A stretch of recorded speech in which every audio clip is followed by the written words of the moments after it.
টঙ্গীর তুরাগ তীরে আগামী শুক্রবার শুরু হচ্ছে বিশ্ব ইজতেমার প্রথম পর্ব, যার আয়োজক তাবলিগ জামাত শুরাই নেজাম বা মাওলানা জোবায়ের অনুসারীরা।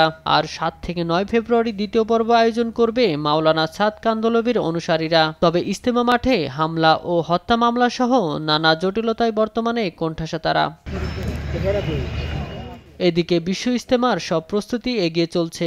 পুরো ময়দানে তাবলিগ জামাতের অনুসারী সদস্য, মাদ্রাসা ছাত্র, শিক্ষক ও সাধারণ মুসল্লিরা প্রতিদিন দলে দলে স্বেচ্ছাশ্রমে কাজ করছেন। তারা মাটি কাটা, ময়লা আবর্জনা পরিষ্কার, বাঁশ ও সুবিশাল চটের শামিয়ানা তৈরির যাবতীয় কাজ করছেন। আছি আলহামদুলিল্লাহ, খুব শান্তিতে আছি, এনে কাজ করতেছি। 3 চিল্লার জন্য আমরা আসছি। 3 চিল্লার তো কেবল 60 দিন হয়েছে, আরও 60 দিন বাকি। ইনশাল্লাহ বিশ্ব ইজতেমা তো আমরা তো হজে যাইতে পারি না, আমরা তো গরিব মানুষ। এবং হজের সমতুল্য সওয়াব আল্লাহ তাআলা আমাদের আমলনামায় দান করবেন। দেশি বিদেশি মুসল্লিদের জন্য উত্তর পশ্চিমে তৈরি হয়েছে বয়ান মঞ্চ, পাশে রয়েছে তাদের থাকার ব্যবস্থা। এছাড়া মুসল্লিদের পারাপারে তুরাগ নদের ওপর সেনাবাহিনী নির্মাণ করছে ভাসমান ব্রিজ।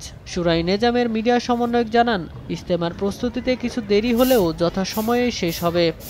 আমাদের কাজ মোটামুটি 100% শেষ। এখন শুধু আমরা মেহমানের অপেক্ষা, আমাদের সময় মতো ইজতেমা শুরু ইনশাআল্লাহ।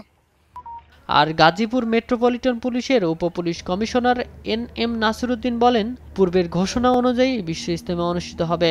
আজকেও আমাদের একটা মোবাইল কোর্ট হচ্ছে ব্লেড ফ্যাক্টরির সামনে, ওইখানে কিছু অবৈধ দোকান উচ্ছেদ আছে। এই ধরনের সামান্য যেই কাজগুলো আমরা যেগুলো বাকি আছে এগুলোই শেষ, খুবই সামান্য কাজ, অল্প সময়ের মধ্যে শেষ হয়ে যাবে ইনশাআল্লাহ।